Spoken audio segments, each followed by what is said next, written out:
Salut à toutes et à tous et bienvenue sur la chaîne des Super Saiyans pour une nouvelle vidéo. Aujourd'hui une nouvelle vidéo de Dragon Ball Multiverse et on va faire une petite review de chapitres, ça va être assez sympa, ça me fait plaisir de faire ça. Et puis on va lire un petit peu le chapitre ensemble. Donc on s'était laissé au chapitre 13 la dernière fois, c'était le chapitre de l'histoire principale bien entendu. Et qu'est-ce qui s'était passé dans ce chapitre? Rappelez-vous, on avait regardé ce bout ultime qui un petit peu était à la recherche de Broly pour essayer de l'absorber. Et puis finalement, ça s'était bien terminé. Boo s'était bien amusé, il n'a pas réussi à absorber Broly. Et on avait aussi un combat entre Yamcha qui était un cyborg, rappelez-vous. Et c'était plutôt cohérent dans l'univers.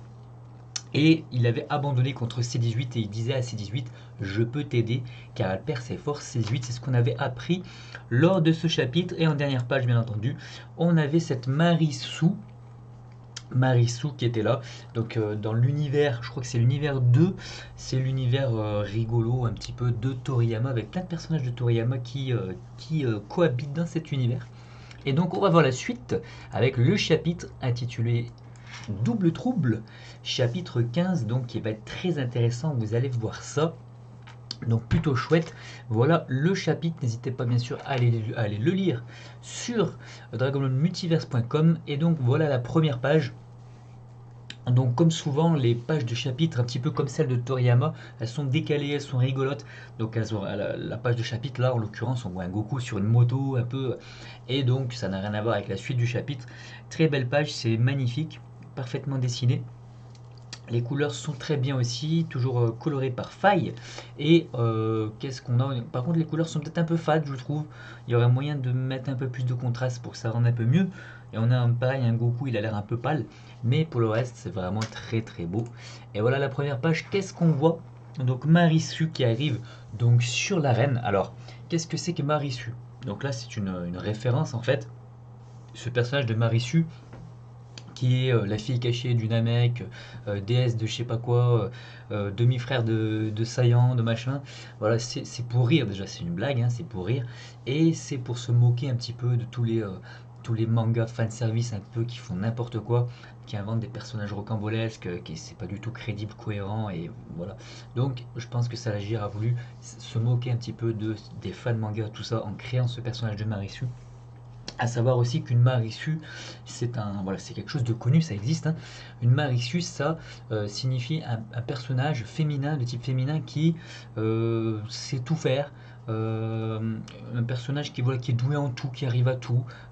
Et donc, c'est pas forcément justifié dans un scénario, etc. Et par exemple, concernant Star Wars épisode 7, où on avait Rey, pour les connaisseurs, qui voilà, elle arrivait à maîtriser la force, etc. Sans jamais s'être entraînée, elle comprenait des utilisations de la force que personne ne lui avait jamais expliqué. Et donc ça, on peut dire que Rey de Star Wars, pour donner un exemple, est une Marisu. Voilà, c'est un terme connu. Donc là, on a ce personnage et on a Arale qui est contre Arale. Et à regarder Arale, donc bien sûr qui provient de Dr. Slump, c'est un manga très connu qui a vraiment beaucoup marché au Japon aussi, juste avant Dragon Ball. Donc c'est le manga qui a fait vraiment connaître Toriyama, hein. Dr. Slump, apparemment, j'ai jamais lu, apparemment c'est vraiment bien. C'est rigolo, bien entendu, c'est très rigolo. Et donc là, on a Marisu qui est, qui se fait one shot tout simplement par Arale qui crie victoire. Très belle page, vraiment magnifique, les dessins sont sublimes. Et donc, voilà, Marisu s'est fait exploser. Elle n'a pas fait long feu. Et là, donc, on a une page comique encore. On a tous nos héros qui sont en train de pleurer un petit peu la défaite de Marisu. Et on a les femmes de l'univers de Bojack, qui se rendent bien compte que le succès de cette fille est un peu étrange. Et qu'est-ce qui se passe? On a un nouveau combat très intéressant qui va arriver entre l'univers 16 et 18. Donc ce sont les univers principaux que l'on connaît le mieux. Donc je rappelle, l'univers 18, c'est l'univers de nos héros, l'univers que l'on connaît à la fin de Dragon Ball. Et l'univers 16, c'est l'univers, exactement le même univers, mais on a Goku et Vegeta qui sont restés qui sont restés en végétaux, ils sont restés le personnage de végétaux, et donc là l'univers a dévié. Et donc on a, qu'est-ce qui se passe? C'est rigolo encore une fois, Gotenks contre Gotenks. Donc le Gotenks de l'univers 16 contre le Gotenks de l'univers 18 qui vont se rencontrer dans un combat. Donc c'est ballot mais c'est comme ça. Et regardez ce que dit Trunks, c'est vraiment rigolo. C'est un véritable gâchis de charisme. Effectivement, Donc là, on a le Gotenks qui nous sort, voilà, fidèle à lui-même. Devant vos yeux ébahis, un premier universel, le plus grand guerrier de tous les univers. Et hop, le magnifique Gotenks. Et ce qui est rigolo, c'est qu'en fait, les deux Gotenks, pardon, ou Gotrunk, font exactement la même chose. Regardez, c'est très bien dessiné. Et donc, effectivement, ils sont un petit peu déçus. Là, on voit en dernière case le, euh, le gâchis de charisme, en effet. Et regardez ce qui se passe. Ben, Gotenks part à l'attaque et Gotenks numéro 2 aussi. Et on a donc les deux personnages qui se lancent. Et regardez, alors là, on a un petit recyclage de cases. Hein, ça a été copié-collé. Mais bon, c'est logique. Hein. Ils auraient peut-être dû inverser peut-être la case, la deuxième case pour avoir cette dualité. Et voilà, on a les deux Gotenks qui font la même attaque en même temps. Et regardez là, par contre, la troisième case est vraiment. Enfin, non, 1, 2, 3, 4, 5. La sixième case est vraiment magnifique. Au niveau des proportions des personnages, voilà, c'est vraiment du très bon Gogeta Junior. Hein, c'est le dessinateur principal à ce moment-là. Vraiment exceptionnel. Et on va continuer. Et regardez ce qui se passe. Et ben ça continue tout simplement. Les Gotenks font à chaque fois la même attaque. Donc là, c'est un coup de pied. Et c'est vraiment, vraiment bien dessiné encore. C'est magnifique. Rien à redire. C'est dynamique. C'est très beau. Et là, cette fois, regardez, dans l'avant-dernière case et la dernière case, il me semble que ce n'est pas un copier-coller qui a été fait. On a de légères différences au niveau des traits sous les yeux, par exemple. Celui-ci est plus d'une traite, alors que celui-là est en deux fois. Ici, vous n'avez pas les mêmes dents hein, qui sont faites. Donc, ben, Gogeta Junior, il s'est fait chier à dessiner voilà, un deuxième Gotenks, pas légèrement différent, c'est la même chose, mais voilà. Il n'a pas fait un copier-coller. Donc, félicitations, bravo à lui. Il n'a pas choisi la simplicité. Et qu'est-ce qui se passe? Attendez, hop, hop, hop, hop. Qu'est-ce qu'il nous dit en avant-dernière case, Gotenks? Et en dernière case, je vais le surprendre en me transformant tout de suite. Donc les deux, bien sûr, ont la même idée au même moment, puisque ce sont exactement les mêmes personnages. Et hop, regardez cette page, est magnifique. C'est la fin pour toi, pas le copie. Et donc là, c'est Gotenks SSJ3 qui est là. Et on le voit en adulte, on l'a jamais vu en adulte. Et ben franchement, regardez cette page comme elle est belle, comme elle est bien dessinée. Et c'est magnifique tout simplement, il n'y a rien à redire. Magnifique. Donc là, moi, des pages comme ça, tu m'en fais. Voilà, j'en veux à Tchalarigo. Tu me fais ça quand tu veux, il n'y a pas de souci. C'est sublime. Et regardez ce qui se passe par la suite. Et ben effectivement, c'est que le Gotenks d'en face, il a fait la même chose. Donc c'est reparti pour des coups entre les deux Gotenks. Et on a nos héros, on va dire, hein, donc Goku et Vegeta qui nous disent voilà, c'est incroyable, ils font exactement la même chose. Donc eux, ils sont spectateurs comme nous. Et un Vegeta qui lance une petite pique qui est tout à fait vraie, qui nous dit c'est incroyable, ils ont une énorme puissance et ils ne la méritent même pas. Donc ça c'est tout à fait vrai. Si on suit Dragon Ball, on a Trunks et Goten qui avaient déjà atteint le Super Saiyan sans forcer, sans jamais se mettre en colère. C'était même limite abusé dans Dragon Ball comment ils étaient forts, mais bon, finalement ça reste cohérent quand même dans le récit, en imaginant que les métis voilà, sont très forts, etc. Ou que ça se transmet de génération en génération. Et voilà, donc Goku nous dit c'est vrai que sans entraînement, ils ont énormément progressé. C'est grâce à leur corps d'adulte aussi, forcément. C'est vrai que quand ils ont grandi, ils ont certainement gagné en force. Et qu'est-ce qui se passe? Les deux guerriers se lancent encore en case 2 et en case 3. Hop, ils défusionnent déjà. Donc ça fait pas très longtemps qu'ils ont fusionné, mais ils défusionnent déjà et ils semblent surpris les deux. Hein. Donc effectivement, c'est ce qui nous dit quoi déjà? Le petit Gotenks. Et là, on a Végéto qui nous explique. Donc c'est pour nous expliquer un petit peu la situation. En fait, on a les pensées de Végéto et là c'est voilà, c'est le scénariste et c'est la Gire qui nous parle pour nous expliquer pourquoi. Et en fait, c'est que le niveau 3 les épuise. Enfin, on sait que le Super Saiyan 3 est très épuisant pour le corps. On le sait dans Dragon Ball que Goku ça, voilà, ça l'épuisait énormément, surtout avec son corps de vivant. Et que Gotenks aussi ne restait pas très longtemps Super Saiyan 3. Et là, comme ils sont plus puissants, on nous dit que c'est encore pire que, pour maîtriser vraiment ce stade de Super Saiyan 3, surtout que eux, Goten, enfin Goten et Trunks, on les imagine pas s'entraîner en temps de paix. Ce sont pas des passionnés de combat, donc c'est très cohérent que voilà, la fusion, enfin, à cause de la fusion, le stade de SSJ3 est rapidement tronqué et ils retrouvent leur base forme. Donc c'est ce que nous dit Végéto, qui est pas très bien dessiné en case 3 là, un peu bizarre, un peu trop simple, mais ça reste bien sûr très correct, hein. Et là il n'y a rien à dire. Après, petite blague avec les Vargas qui nous dit ça ne t'énerve pas, toi, leurs plumes de la tête, donc les cheveux bien entendu, mais eux, comme c'est des oiseaux, ils disent que c'est des plumes, qui changent tout le temps de couleur, pas plus que leur visage tout plat. Donc c'est vrai qu'on a un Gotenks à SCJ3 qui n'a pas de sourcils là, donc c'est assez rigolo, bref, on s'en fout un petit peu, mais c'est pour la blague. Et Gotenks qui nous dit, bah, au final, entre nous, ça ne change rien. De toute façon, en Super Saiyan 3, ils étaient tous les deux Super Saiyan 3, donc là, en basse forme, ils sont en basse forme tous les deux. Et ils se mettent carrément à défusionner, ça raccourcit même le temps de fusion. Donc assez cohérent aussi avec Dragon Ball, il n'y a rien à redire. Alors regardez, on a une bras, j'adore toujours cette bras qui est là, qui se marre.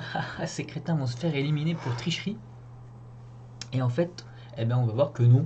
Tout simplement, donc là c'est dans les règles du tournoi en fait, hein, comme ils sont arrivés à deux sur l'arène, enfin un Gotenks est arrivé tout seul sur l'arène et l'autre Gotenks est arrivé tout seul, ils se sont dédoublés ou triplés ou quadruplés, on s'en fout, ils sont arrivés seuls, ça peut être une technique, les Vargas ne savent pas que c'est deux personnages qui fusionnent avant, donc ils ne sont pas éliminés, car une seule personne est entrée sur le ring, c'est ce que nous dit Végéto exactement. Et donc ça continue, et ben c'est toujours pareil, ils font encore la même chose parce que ce sont exactement les mêmes personnages, c'est logique qu'ils pensent de la même manière. Et après 84 875 coups identiques, et ben il s'est passé un événement et regardez, en case de 3, qu'est-ce qui se passe? On a en fait le sol qui se dérobe pour un des Trunks. Et voilà, un des Trunks s'est surpris à cause du sol, tout simplement il se fait rouler dans la farine. Et ce n'est pas de son fait, hein, ce n'est pas de sa faute. Et on a le second du coup qui a une ouverture, il a l'avantage et il lui met donc, il en profite pour lui mettre un gros coup, on imagine, hein, parce que là, le Trunks qui s'est fait avoir par son pied, il se fait quasiment one shot, mais bon, on imagine qu'ils sont fatigués après avoir donné beaucoup de coups, etc. Et donc, il se fait one shot, pourquoi pas. On est à 2 contre 1 maintenant, enfin dit le Trunks, mais il ne sait pas à qui il doit s'adresser et quel est son collègue. C'est lequel de vous deux avec moi, dit-il. Et bah laisse tomber, les Goten commencent à en avoir un petit peu marre, dit ton univers et il a gagné, j'en ai marre, je suis le 18. Et donc c'est Gotenks de l'univers 18 qui a gagné, donc l'univers de nos héros. Donc dans l'univers 18, il reste, de ce qu'on a vu, donc Vegeta, Gotenks et Goku, qui sont encore là, enfin qui participeront à la suite du tournoi. Et donc là c'est plutôt cohérent qu'ils abandonnent entre guillemets et qu'ils en aient marre parce que Goten, pour moi, Goten et Trunks, au niveau de leur caractère, ce ne sont pas des purs saiyans. Ils n'ont pas cet amour du combat et du risque. Et voilà. On aurait un Goku qui n'aurait jamais abandonné ou un Vegeta, mais Goten et Trunks abandonnent. C'est logique, ils en ont marre. Ce ne sont pas des grands guerriers en fait. Donc c'est tout à fait cohérent. Et donc c'est le Gotenks de l'univers 18 qui remporte son match contre celui de l'univers 16. Et un nouveau combat se déclenche avec deux personnages bizarres, on va dire. Donc Romanesco de l'univers 10. Alors je ne sais pas qui c'est Romanesco, je pense que c'est un personnage bidon. Peut-être inventé, alors si c'est une référence à un autre manga ou quoi, n'hésitez pas à me le dire en commentaire. Contre Nekomajin de l'univers 2, donc encore un des personnages de l'univers 2. L'univers 2 où il y avait Arale et Marisu. Et Nekomajin maintenant. Et Nekomajin, qu'est-ce que c'est? C'est un personnage aussi créé par Toriyama dans un autre manga. Et donc il arrive, il est chaud, Nekomajin, je dois m'appeler, on doit me battre. Mais en fait, on a voilà donc le fameux Romanesco qui a déclaré forfait, je ne sais pas qui c'est. Et donc ce combat n'aura pas lieu et on passe à un nouveau combat qui oppose donc Xenilum de l'univers 19. Donc l'univers 19, rappelez-vous, c'est l'univers avec ces guerriers en armure qui ressemblent beaucoup à des chevaliers du zodiaque en fait, hein, on va pas se mentir, mais ils ont des armures technologiques avec une forme de technologie qui leur permet de rivaliser avec les plus puissants guerriers. Certainement en tant que personne, ils n'ont quasiment aucun pouvoir, voire pas du tout. Et néanmoins, dans leur univers, ils s'en sont sortis grâce à leur technologie. Donc c'est parti Xenilum contre Boo de l'univers 4. Alors là par contre Boo de l'univers 4 c'est le Boo ultime, c'est le Boo qu'on a vu se promener, hein, qui voulait absorber Broly et qui absorbait beaucoup de nos héros. Et par contre ce Boo c'est vraiment un costaud là, à ce moment là on ne sait pas quelle puissance il a mais on imagine qu'il est dans les meilleurs guerriers du tournoi. Et donc là on a juste un petit Oob qui interpelle enfin un des guerriers de cet univers, donc l'univers 19 c'est bien ça. Et donc qu'est-ce qu'il nous dit? Vous n'avez pas tous abandonné, il est surpris parce qu'il en fait Oob trouve que ces guerriers sont très faibles, donc c'est pour ça qu'il pose la question. Et en fait ces petits malins de l'univers 19 en fait, ont changé d'armure. Donc, ils ont différentes armures en fonction du danger contre lequel ils sont confrontés. Et donc là, ils ont changé d'armure pour prendre l'armure qu'ils appellent l'armure ultra. Donc là, c'est ce qu'on nous dit là. On nous explique un petit peu de background avec ces personnages-là. Et donc l'armure ultra est vraiment, de ce qu'on nous dit, extrêmement puissante. Et, et voilà, donc au départ, ils n'avaient pas mis leur armure ultra parce qu'ils estimaient pas que dans ce tournoi, dans un simple tournoi, ils auraient besoin d'avoir leur armure la plus puissante. Voilà. Euh, et on apprend bien sûr qu'ils auront pu éliminer les démons du froid. Ce qu'on appelle les démons du froid, c'est une appellation que Satagir a inventée, hein. Ce n'est pas canon, mais ce sont les guerriers qui sont Cold, Freezer et Cooler. Donc ça correspond bien à leur voilà. Alors, les démons du froid, Cold ça veut dire froid, Freezer, Cooler aussi, enfin à peu près. Et donc, ces guerriers de l'univers 19, les fameux guerriers en armure, ont réussi à battre, grâce à leurs armures, des monstres comme Freezer, etc. Donc, leurs armures sont effectivement très très puissantes, grâce à leur technologie. On nous dit même en 1, 2, 3, 4, 5, 6, en 7ème case, donc ce petit personnage-là, je ne sais plus comment il s'appelle, est-ce qu'on a son nom ou pas à un moment, je ne sais plus. La force ne change rien, le Broly qui vous a fait peur, avec cette armure, je l'aurais détruit en un seul coup. Vous imaginez ce qu'on nous dit? Donc Broly, là, c'est un petit peu le personnage qu'on a vu dans les précédentes pages, comme voilà, quasiment invincible. Et donc là, imaginez la puissance ce qu'on nous dit, c'est très important à ce moment-là, c'est que si tu peux tuer Broly en un coup, c'est quand même assez incroyable. Et donc là, on a le combat qui se déclenche entre ce bout, regardez ce bout qui est toujours aussi classe. Alors même peut-être, enfin je trouve peut-être un peu fin là. Un peu fin, il paraît un peu petit. Je pense que normalement il est plus grand. C'est juste un effet au niveau du dessin dont ça a été fait. Et on a Boo qui était à l'écoute, qui a écouté, qui a entendu que effectivement leur armure a été très puissante et ça l'intéresse, ce bout. Et regardez au niveau des pouvoirs, donc ce Xenilum qui nous fait un petit geste du doigt, un Z, et hop, ça coupe instantanément le bout. Donc il faut savoir que le bout il est très très puissant. Donc voilà, on imagine encore une fois que l'armure est très puissante. Et qu'est-ce qui se passe aussi, c'est au niveau du bouclier en fait, regardez ici, ça va casser carrément le bouclier qui protégeait les spectateurs. Et regardez au niveau des Vargas, on s'affole. Au niveau des organisateurs, c'est incroyable. 100% de l'énergie, c'est pas 10%, c'est 100% à traverser le bouclier. Et les gens risquent de se faire découper. Donc toujours pareil, on voit la puissance de cette armure qui pourrait en fait découper n'importe quoi. On imagine même un Goku, malheureusement, qui ne peut pas se régénérer, il se ferait découper en morceaux.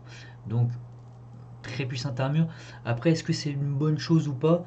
Je trouve que ça apporte quand même ça apporte autre chose que des puissances brutes.